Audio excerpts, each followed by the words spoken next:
কাল সকালে ফ্লাইটে আসছে ভারতের উপহারের করোনা ভ্যাকসিন। প্রথম দিন কুর্মিটোলা হাসপাতালে ফ্রন্টলাইনার সহ 25 জনকে প্রয়োগ। দেশে 8 মাসে সর্বনিম্ন মৃত্যু। সিটি নির্বাচনের প্রচারণায় চট্টগ্রামের অলিগলি চষে বেড়াচ্ছেন প্রার্থীরা। অর্ধেকের বেশি ভোটকেন্দ্র ঝুঁকিপূর্ণ চিহ্নিত, মাঠে থাকবে বিজিবি। এবং নতুন মার্কিন প্রেসিডেন্ট বাইডেনের অভিষেক হচ্ছে আজ। শুভকামনা জানালেও শপথ অনুষ্ঠানে থাকছেন না ট্রাম্প। ওয়াশিংটন জুড়ে নজিরবিহীন নিরাপত্তা।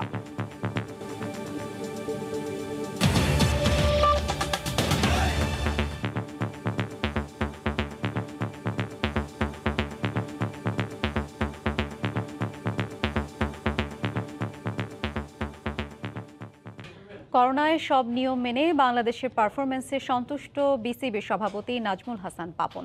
সাকিব আল হাসানের রাজকীয় প্রত্যাবর্তনে প্রশংসা পেয়েছেন বোর্ড প্রধানের। ব্যাটিং সময়ের সাথে ছন্দে ফিরবে বলেও প্রত্যাশা তার। কোভিডের মধ্যে বায়োবাবল মেনটেন করে ক্রিকেট খেলা এটা কিন্তু বেশ কঠিন, এবং এমন একটা দলের বিরুদ্ধে যারা নাকি আমাদের আগে প্রথমে ইংল্যান্ড থেকে সফর করে এসছে, অসাধারণ বোলিং করেছে। ওর বোলিংটা দেখে সত্যিই অনেকের হয়তো সন্দেহ ছিল যে এতদিন পরে ওর পারফরমেন্সটা কেমন হবে, তবে আমার অত সন্দেহ ছিল না। ব্যাটিংয়ে একটু সন্দেহ ফেরত আসতে আগের মতো যে ফর্ম আমরা ওয়ার্ল্ড কাপে দেখেছি, তো ওই ফর্মটা পেরে আসতে একটু সময় লাগতেই পারে। করোনা ভ্যাকসিন প্রসঙ্গ, কাল সকাল 11:30টায় দেশে পৌঁছাবে ভারতের উপহার 20 লাখ ডোজ করোনা ভ্যাকসিন। চলতি মাসেই শুরু হচ্ছে টিকাদান। প্রয়োগের প্রথম দিন কুর্মিটোলা জেনারেল হাসপাতালের 25 জনকে দেওয়া হবে ভ্যাকসিন। পরের দিন দেওয়া হবে আরও 500 জনকে। তাদেরকে কিছুদিন নজরদারিতে রাখার পর ফেব্রুয়ারির শুরুতে পুরো দমে শুরু হবে টিকাদান। তবে সুরক্ষা অ্যাপে নিবন্ধন ছাড়া কোনোভাবেই ভ্যাকসিনেশনের আওতায় আসা যাবে না। বৃহস্পতিবার এয়ার ইন্ডিয়ার বিশেষ বিমানে হজরত শাহজালাল আন্তর্জাতিক বিমানবন্দরে দেশে আসছে করোনা ভ্যাকসিনের প্রথম চালান। ঢাকা পাবে নয়াদিল্লির উপহার সেরামের তৈরি অক্সফোর্ডের টিকার 20 লাখ ডোজ। প্রধানমন্ত্রীর কার্যালয়ে স্বাস্থ্য মন্ত্রণালয়ের আয়োজনে সে বিষয়ে হয় সংবাদ সম্মেলন। স্বাস্থ্য সচিব জানান, চলতি মাসেই কুর্মিটোলা হাসপাতালে ফ্রন্টলাইনার সহ 25 জন বিশেষ শ্রেণীর নাগরিককে প্রয়োগের মাধ্যমেই শুরু হবে কার্যক্রম। পরে 5টি হাসপাতালে 4 থেকে 500 জনকে ট্রায়াল রানের আওতায় ভ্যাকসিন প্রয়োগ করা হবে। তাদের কয়েকদিন নজরদারিতে রেখে শুরু হবে মূল কার্যক্রম। আগামী 25 জানুয়ারি 2021 তারিখে 50 লক্ষ ডোজ ভ্যাকসিন বাংলাদেশে পৌঁছবে। এটা হলো আমি যেটা বলেছি, আমাদের নিজেরটা, আমরা যারা ক্রয় করে নিয়ে আসছি আমাদের নিজের টাকায়। মাননীয় স্বাস্থ্যমন্ত্রী মহোদয় বাংলাদেশ সরকারের পক্ষ থেকে উপহার স্বরূপ 20 লক্ষ ডোজ ভ্যাকসিন গ্রহণ করবেন। দৈনিক 2 লাখ করে প্রথম মাসে দেয়া হবে 60 লাখ ডোজ, দ্বিতীয় মাসে দেয়া হবে 50 লাখ, আর তৃতীয় মাসে প্রথম মাসের টিকা নেয়া 60 লাখ পাবেন দ্বিতীয় ডোজ। সরকারি হাসপাতালের বাইরে দেয়া হবে না ভ্যাকসিন। মন্ত্রণালয়ের তৈরি সুরক্ষা অ্যাপ ছাড়া ভ্যাকসিনেশনের আওতায় আসা সম্ভব না। যে কেউ নিজেই নিবন্ধন করতে পারবেন এই অ্যাপে। প্রথম 20 লক্ষ ও পরে 50 লক্ষ, মোট 70 লক্ষ ভ্যাকসিন পাওয়ার পর 60 লক্ষ ভ্যাকসিন প্রথম মাসে দেওয়া হবে। প্রথম মাসে 60 লক্ষ, দ্বিতীয় মাসে 50 লক্ষ, তৃতীয় মাসে আবার 60 লক্ষ ভ্যাকসিন দেওয়া হবে। প্রথম মাসে যারা ভ্যাকসিন নেবেন তারা তৃতীয় মাসে দ্বিতীয় ডোজ পাবেন, কারণ একটি গ্যাপ আছে, আপনারা জানেন যে 4 সপ্তাহে। সেই হিসাবে ভ্যাকসিন বিতরণের প্ল্যান অলরেডি আমরা করে ফেলেছি। তবে টিকা গ্রহণের পর করোনা প্রতিরোধ ক্ষমতা বা অ্যান্টিবডি কতদিন থাকবে সেটি নিশ্চিত করা সম্ভব হয়নি। এই ভ্যাকসিনটা এত দ্রুত তৈরি হয়েছে, এটার জন্য যে দীর্ঘ একটা ফলো আপ দরকার, সেই ফলো আপটা করা হয়নি। এটা নিশ্চিত নয় কতদিন এই অ্যান্টিবডি তৈরি হয়, কতদিন পরে এটার টাইটার মানে লেভেল যেটা আছে সেটা ফল করে। ভ্যাকসিন নেয়ার সবাই টেলিমেডিসিনের আওতায় থাকবে। প্রতিদিন ভ্যাকসিন বুলেটিন প্রচার করা হবে বলেও সংবাদ সম্মেলনে জানানো হয়। রাশেদ লিমন, সময় সংবাদ, ঢাকা। চট্টগ্রাম সিটি নির্বাচনের প্রচারণায় অলিগলি চষে বেড়াচ্ছেন আওয়ামী লীগ ও বিএনপির প্রার্থীরা। বিএনপি মেয়র প্রার্থীর দাবি, আওয়ামী লীগের প্রার্থী অবৈধভাবে ক্ষমতায় যেতে চান। এই অভিযোগকে ভিত্তিহীন উল্লেখ করে বিএনপির বিরুদ্ধে বিভ্রান্তি ছড়ানোর পাল্টা অভিযোগ তোলেন ক্ষমতাসীন দলের প্রার্থী। শফিকুল আলমের প্রতিবেদনে বিস্তারিত। প্রচারণার আর মাত্র 5 দিন বাকি, তাই শেষ সময়ে সরগরম চট্টগ্রাম সিটি নির্বাচনে 2 দলের মেয়র ও কাউন্সিলর প্রার্থীর প্রচারণা। বুধবার সকালে চট্টগ্রাম নগরী পাহাড়তলী থেকে বেগম খালেদা জিয়ার উপদেষ্টা আমানুল্লাহ আমানকে সঙ্গে নিয়ে প্রচারণা শুরু করেন বিএনপির মেয়র প্রার্থী ডাক্তার শাহাদাত হোসেন। কর্মী সমর্থকদের নিয়ে গণসংযোগে ভোট চান ধানের শীষে। আওয়ামী লীগের জনপ্রিয়তা নেই দাবি করে তাদের বিরুদ্ধে সহিংসতা ছড়ানোর অভিযোগ তোলেন তিনি। আমরা আশা করব প্রশাসন নিরপেক্ষ থাকবে এবং আওয়ামী ক্যাডাররা যে ধরনের আচরণ করছে সেগুলি বন্ধ হবে এবং সকলের সমান সুযোগ থাকবে। জনগণের স্বতঃস্ফূর্ততা আমরা দেখতে পাচ্ছি, যার কারণে জনগণের কাছ থেকে আওয়ামী প্রার্থী বিচ্ছিন্ন হয়ে সন্ত্রাস নির্ভর হয়ে গেছে। একই দিন দুপুরে নগরীর ভদ্রহাট থেকে কর্মী সমর্থকদের নিয়ে গণসংযোগে নামেন আওয়ামী লীগের মেয়র প্রার্থী রেজাউল করিম চৌধুরী। বিতরণ করেন লিফলেট, দেন উন্নয়নের নানা প্রতিশ্রুতি। পরাজয় নিশ্চিত জেনেই বিএনপির প্রার্থী বিভ্রান্তি সৃষ্টি করছেন বলে অভিযোগ আওয়ামী লীগ প্রার্থীর। সন্ত্রাসী কায়দায় ভোট নিতে চায়, এরা সন্ত্রাসী কায়দায় চিরজীবন্ত কাজ এগুলো করে আসছে, তো ওদের মুখ থেকে ভালো কিছু তো আর জনগণ আশা করে না। আগামী 27শে জানুয়ারি সিটি নির্বাচনে চট্টগ্রাম নগরীর 19 লাখের বেশি ভোটার তাদের পছন্দের জনপ্রতিনিধি নির্বাচিত করবেন। নির্বাচনের দিন যতই ঘনিয়ে আসছে ততই বাড়ছে উভয় দলের অভিযোগ পাল্টা অভিযোগ। তবে সবচেয়ে গুরুত্বপূর্ণ উন্নয়নের প্রতিশ্রুতি অনেকটাই ঢাকা পড়ছে দুই দলের অভিযোগের কারণে। শফিকুল আলম, সময় সংবাদ, চট্টগ্রাম। মার্কিন রাজনীতির খবর। যুক্তরাষ্ট্রে শেষ হচ্ছে ট্রাম্প অধ্যায়। কিছুক্ষণের মধ্যেই হোয়াইট হাউস ছাড়ছেন বিদায়ী প্রেসিডেন্ট ডোনাল্ড ট্রাম্প। শপথ নেবেন নবনির্বাচিত মার্কিন প্রেসিডেন্ট জো বাইডেন।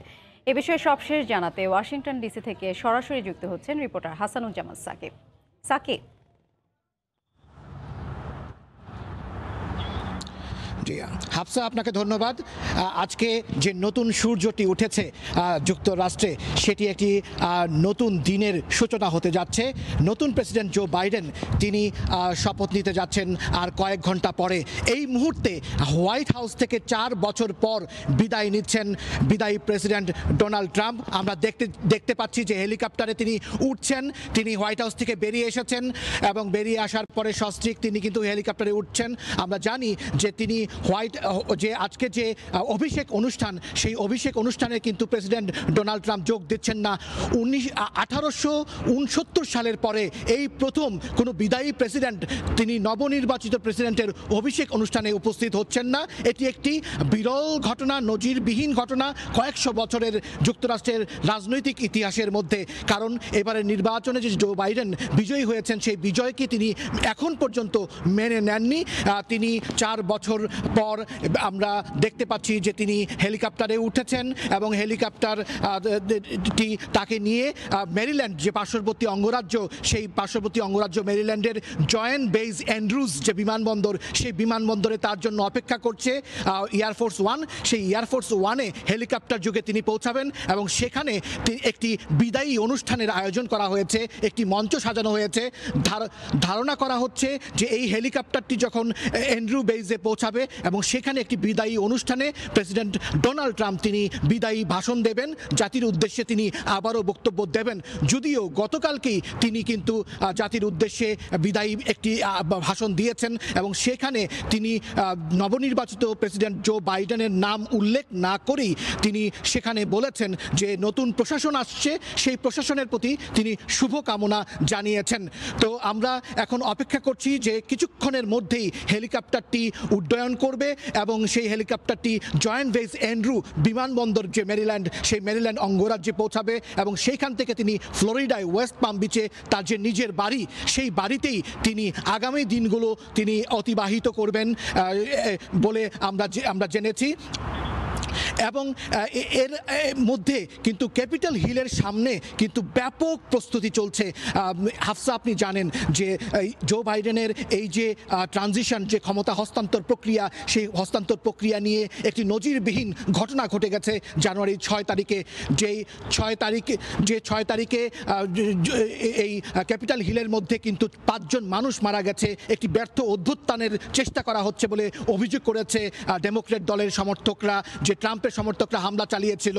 আমরা দেখতে পাচ্ছি যে হেলিকপ্টারের পাখা ঘুরতে শুরু করেছে। যে কোনো মুহূর্তে প্রেসিডেন্ট ডোনাল্ড ট্রাম্প, বিদায়ী প্রেসিডেন্ট, তিনি এখনও কিন্তু আনুষ্ঠানিকভাবে বিদায় নেননি, কিন্তু তার যুক্তরাষ্ট্রের স্থানীয় সময়ে আরও 4 ঘন্টা কিন্তু তিনি তার মেয়াদ আছে, অর্থাৎ দুপুর 12টা পর্যন্ত তার মেয়াদ রয়েছে এবং দুপুর 12টায় কিন্তু শুরু হবে ওথ। তার আগে যে আনুষ্ঠানিক অভিষেক হবে, সেই অভিষেকে প্রথমে যুক্তরাষ্ট্রের স্থানীয় সময় 11:35 ভাইস প্রেসিডেন্ট কামালা হ্যারিস তিনি প্রথম বক্তব্য রাখবেন ক্যাপিটাল হিলের সামনে থেকে। 10 মিনিট বক্তব্য দেওয়ার পরে বক্তব্য দেবেন জো বাইডেন। তিনি 11:45 তিনি বক্তব্য রাখবেন ধারণা করা হচ্ছে। তার বক্তব্যের সময়সীমা হবে 15 মিনিট। তারপরে 12টার সময় বা 12টার ঠিক পরপরই নতুন ভাইস প্রেসিডেন্ট কামালা হ্যারিস এবং নতুন প্রেসিডেন্ট জো বাইডেন তারা ওথ নেবেন, অর্থাৎ শপথ নেবেন এবং এই শপথ নেয়ার মধ্য দিয়ে যুক্তরাষ্ট্রের 46তম প্রেসিডেন্ট হিসেবে তিনি শপথ গ্রহণ করবেন এবং দায়িত্ব গ্রহণ করবেন। এবং হেলিকপ্টার আমরা দেখতে পাচ্ছি, সময় সংবাদের দর্শকরাও নিশ্চয়ই আমার সঙ্গে, হাফসা আপনিও নিশ্চয়ই দেখতে পাচ্ছেন যে হেলিকপ্টার উঠতে শুরু করেছে। হেলিকপ্টার যোগে তিনি অ্যান্ড্রু বেইজ যে বিমানবন্দর, সেই বিমানবন্দরে তিনি রওনা হয়েছেন 4 বছর পর। ঠিক এই দিনেই 2017 সালে প্রেসিডেন্ট ডোনাল্ড ট্রাম্প সস্ত্রীক মেলানিয়া ট্রাম্পকে নিয়ে হোয়াইট হাউসে প্রবেশ করেছিলেন ওথ নেয়ার পরে, এবং এখন তিনি 4 বছর পর কিন্তু স্থায়ীভাবেই কিন্তু এই হোয়াইট হাউস তিনি ত্যাগ করলেন এবং হেলিকপ্টার আস্তে আস্তে উড়ে যাচ্ছে।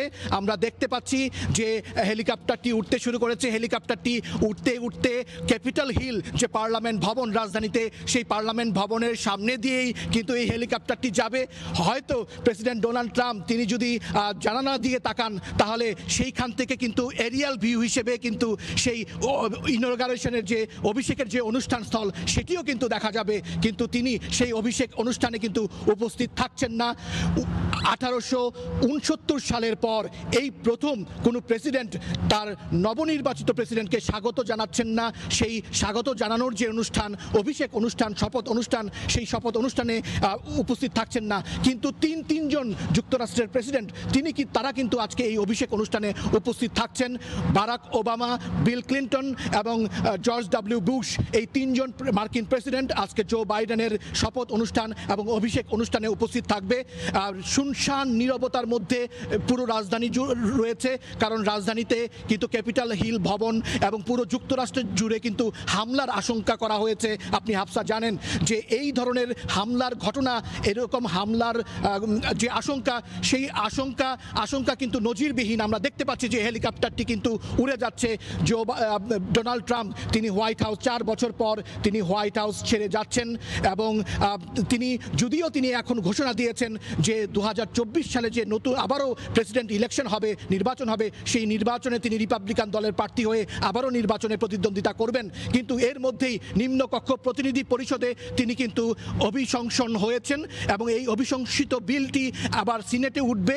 আজকে জো বাইডেনের ক্ষমতায় হস্তান্তর করার পরে সিনেটে বিলটি উঠবে। সেই সিনেটে যদি তিনি ইমপিচমেন্টের শিকার হন তাহলে কিন্তু 2024 সালে তিনি তার প্রেসিডেন্ট নির্বাচন আর করতে পারবেন না। তো একদিক দিয়ে প্রেসিডেন্টের বিদায়, অন্য দিক দিয়ে অভিষেক অনুষ্ঠানের প্রস্তুতি। এই ছিল আমার কাছে যুক্তরাষ্ট্রের রাজধানী ওয়াশিংটন ডিসি থেকে সর্বশেষ। হাফসা, আপনাকে ধন্যবাদ। হোয়াইট হাউস ছাড়লেন বিদায়ী প্রেসিডেন্ট ডোনাল্ড ট্রাম্প। তার চলে যাওয়া সম্পর্কে এবং জো বাইডেনের শপথের বিষয়ে জানাতে আমাদের সঙ্গে ওয়াশিংটন ডিসি থেকে সরাসরি যোগ দিয়েছিলেন reporter Hasanuzzaman Saki. White House থেকে বেরিয়ে মেরিল্যান্ডের জয়েন্ট বেস এন্ড্রুজে পৌঁছেছেন ডোনাল্ড ট্রাম্প। এই মুহূর্তে সেখানে বিদায়ী বক্তব্য দিচ্ছেন তিনি। সরাসরি চলে যাচ্ছি সেখানে। Beautiful vets. They were very badly treated before we came along. And as you know, we get them great service and we pick up the bill and they can go out and they can see a doctor if they have to wait long periods of time. We got it so that we can sadly get rid of people that don't treat our vets properly. We didn't have any of those rights before when I came on, so our vets are happy, our people are happy, our military is thrilled. We also got tax cuts, the largest tax cut and reform in the history of our country by far. I hope they don't raise your taxes. But if they do, I told you so. And if you look at the regulations, which I consider the regulation cuts to be maybe even more important, that's why we have such good and have had such good job numbers. The job numbers have been absolutely incredible.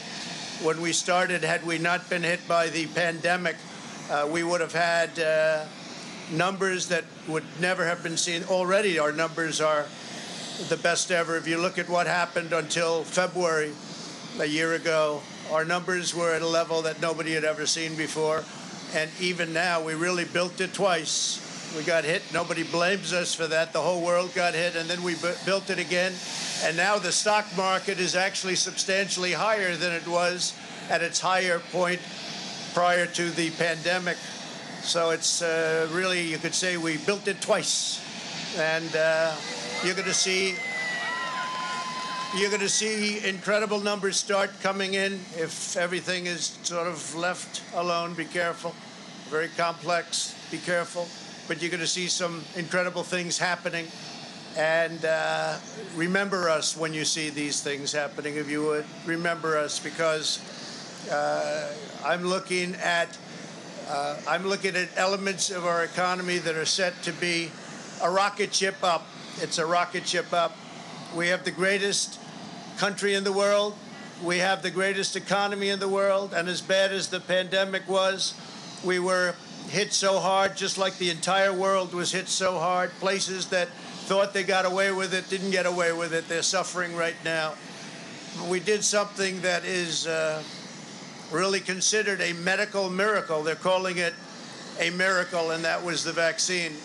We got the vaccine developed in 9 months instead of 9 years or 5 years or 10 years or a long time. It was supposed to take a long time, many, many years to develop a vaccine. We have 2 out.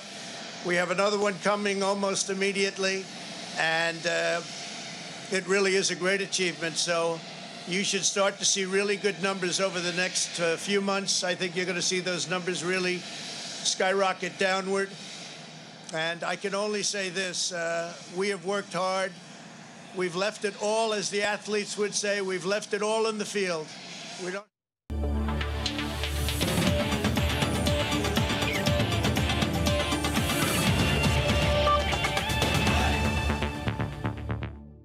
কোভিডের বিরতির পর খেলা মাঠে ফেরায় স্বস্তি ভক্তদের। প্রত্যাবর্তনের ম্যাচে জয় পাওয়ায় দারুণ খুশি সাধারণ দর্শক।